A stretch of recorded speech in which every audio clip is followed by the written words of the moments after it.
प्यारे बच्चों, नमस्कार। बहुत बहुत स्वागत है आपका आपके मनपसंद YouTube चैनल पर। और आज पहली बार मैं अपने इस चैनल पर आपके लिए लेकर के आया हूँ +2 कक्षा के लिए 10+2 कक्षा के लिए एक चैप्टर, इसका नाम है शीत युद्ध का दौर।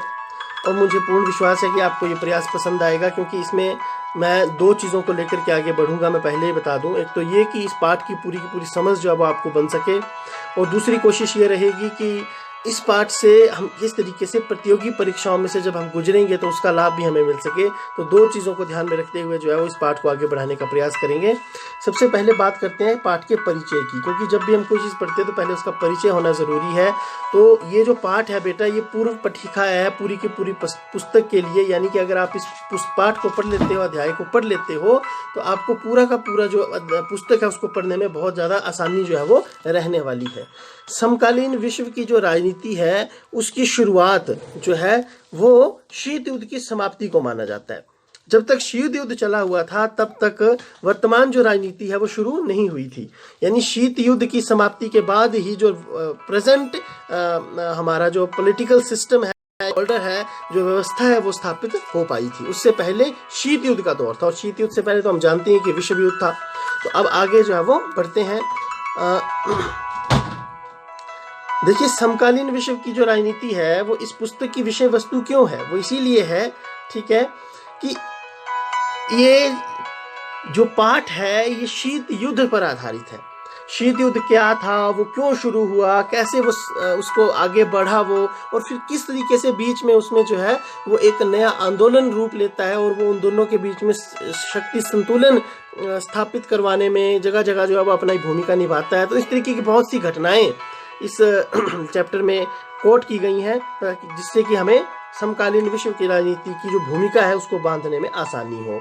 तो ये हम कह सकते हैं कि जो ये कहानी है समकालीन विश्व राजनीति की, उस कहानी की शुरुआत इस चैप्टर से हो रही है। तो ये बहुत अच्छी बात है, क्योंकि शुरू में ही हम शीत युद्ध की चर्चा कर रहे हैं। इस अध्याय से ये साफ होगा कि किस 2 महाशक्तियों, ठीक है, किस तरह से 2 महाशक्तियां, हम सभी जानते हैं कौन कौन सी थी 2 महाशक्तियां, एक संयुक्त राज्य अमेरिका और दूसरा सोवियत संघ। ये प्रश्न हमें बुलेट्स में नोट कर रखना चाहिए। जैसे मैंने कहा कि प्रतियोगी परीक्षाओं में भी ये काम आ सकता है कि 2 महाशक्तियां कौन सी थी शीत युद्ध के दौर में, ठीक है।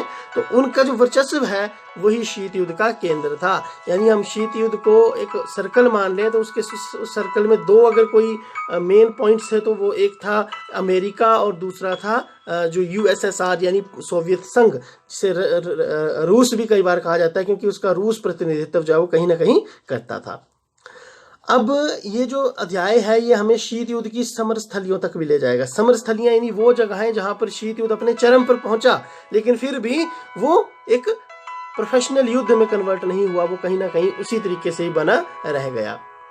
और उसके बाद हम गुट निरपेक्ष आंदोलन के ऊपर बात करेंगे कि कैसे उसने इस दबदबे को चुनौती दी दोनों राष्ट्रों के, और गुट निरपेक्ष ने एक न्यू इंटरनेशनल इकोनॉमिक ऑर्डर जो है एस्टैब्लिश किया, उसके ऊपर हम चर्चा करेंगे।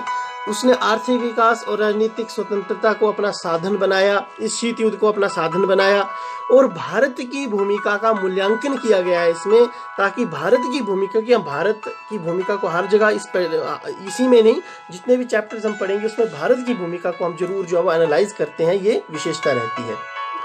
अब आगे हम चलते हैं इस चैप्टर में।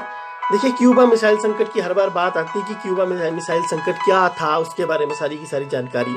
तो 1961 की अप्रैल में सोवियत संघ के नेताओं को ये चिंता सता रही थी कि अमेरिका जो है वो साम्यवादी सरकार द्वारा शासित क्यूबा पर आक्रमण कर देगा।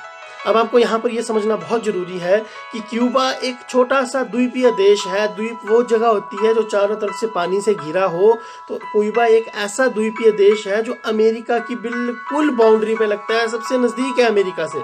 अब क्योंकि अमेरिका जो था वो पूंजीवादी व्यवस्था का समर्थक था, और जो रशिया था वो साम्यवादी व्यवस्था का समर्थक था, और रशिया जो और क्यूबा के आपस में वैचारिक एकता थी, समानता थी, तो क्यूबा पर आक्रमण का संकट हर समय सोवियत संघ को लगा रहता था।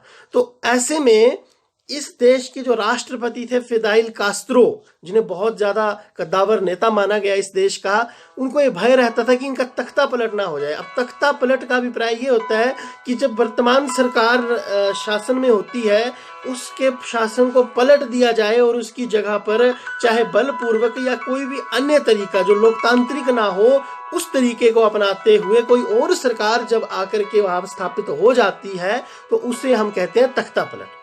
तो वो एक खतरा जो था ये वहां पर हमेशा बना रहता था। अब क्यूबा अमेरिका के तट से मैंने पहले भी बताया आपको लगा हुआ था, ठीक है। और जो सोवियत संघ था वो उसे वित्तीय सहायता, कूटनैतिक सहायता देता रहता था। तो कहीं ना कहीं ये अमेरिका के लिए एक चैलेंजिंग बात थी।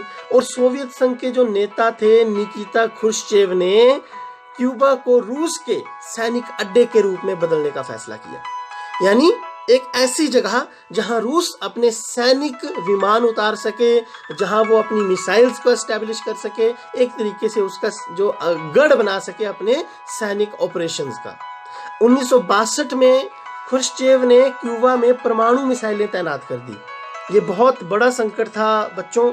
आप खुद सोचिए, यदि आपके घर के आंगन के बाहर कोई और अपने घर की छत पर एक ऐसा वेपन तैयार कर दे जिससे आपके घर को चुटकियों में तबाह किया जा सकता हो, तो आपको नींद कैसे आ सकती है। तो ऐसा ही हुआ था अमेरिका के साथ। जो क्यूबा था उसने वहां पर रशिया के कहने पर वहां ऐसी मिसाइलें लगा दी जिससे अमेरिका जो है वो पूरा का पूरा उन मिसाइलों की जद में आ गया। और कभी भी अमेरिका के किन्हीं भी बड़े बड़े जो राज्य थे, जो बड़े बड़े प्रांत थे, उन पर हमला किया जा सकता था। तो इससे अमेरिका को समस्या होना स्वाभाविक ही था। अब इसकी भनक जब अमेरिकियों को लगी, और ये भी देखिए कितनी समस्या की बात थी कि ये भनक जो है वो लगभग आप ये मान करके चल सकते हैं कि 3 सप्ताह तक तो भनक ही नहीं चली। और अमेरिकी राष्ट्रपति जॉन एफ कैनेडी और उनके सलाहकार अब ऐसा भी नहीं करना चाहते थे कि दोनों देशों में परमाणु युद्ध शुरू हो जाए।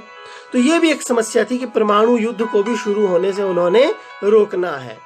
लेकिन वे इस बात के लेकर के दृढ़ थे कि मिसाइलों को तो वहां से हटाना ही पड़ेगा। तो कैनेडी ने क्या किया कि अपनी जंगी बेड़ों को आगे करके क्यूबा की तरफ जाने वाले सोवियत जहाजों को रोका जाए, ठीक है।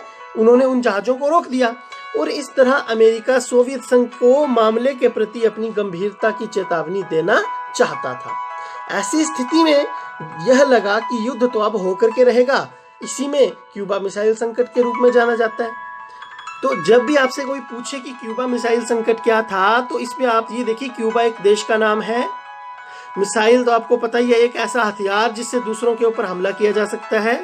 और संकट का मतलब कोई ऐसी चीज जो कि हमें परेशान कर दे। तो क्योंकि क्यूबा, आप ये मान के चलिए कि ये क्यूबा है, ये अमेरिका है, तो जब यहाँ पर अगर कोई मिसाइलें तैनात कर देगा जिससे कि पूरे के पूरे क्यूबा उसकी जद में अमेरिका जद में आ जाएगा, तो वो क्यूबा मिसाइल संकट तो होगा ही होगा अमेरिका के लिए। तो इस तरीके से इस संघर्ष की आशंका ने पूरी दुनिया को क्या कर दिया, बेचैन कर दिया। और यह टकराव कोई आम युद्ध नहीं होता। अगर यहाँ पर युद्ध हुआ होता तो कोई आम युद्ध नहीं होता। यहाँ अंततः दोनों पक्षों ने युद्ध टालने का फैसला किया और तब जाकर के दुनिया ने चैन की सांस ली। सोवियत संघ के जहाजों ने या तो अपनी गति धीमी कर ली या वो वापस आ गए।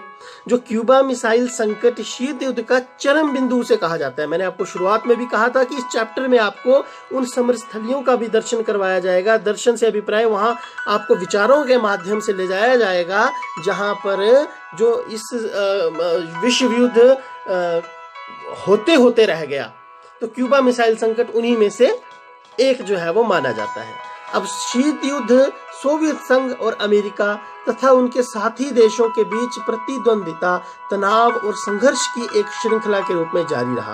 यानी क्यूबा मिसाइल संकट के हल होने से शीत युद्ध बिल्कुल भी हल नहीं हुआ, वो निरंतर जारी रहा एक श्रृंखला के रूप में, जिसमें तनाव था, प्रतिद्वंदिता थी अमेरिका और उनके साथी देशों तथा रशिया और उसके साथी देशों के बीच में।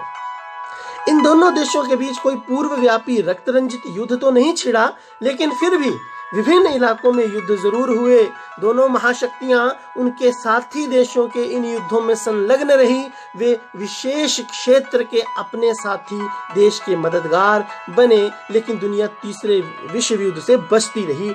ये सबसे बड़ी गनीमत की बात जो है वो इसमें देखी जा सकती है। शीत युद्ध सिर्फ जोर आजमाइश, ये बहुत इंपॉर्टेंट पॉइंट है, सैनिक गठबंधन, यह शक्ति संतुलन का मामला नहीं रह गया था, अब वो एक विचारधारा की लड़ाई बन गई थी।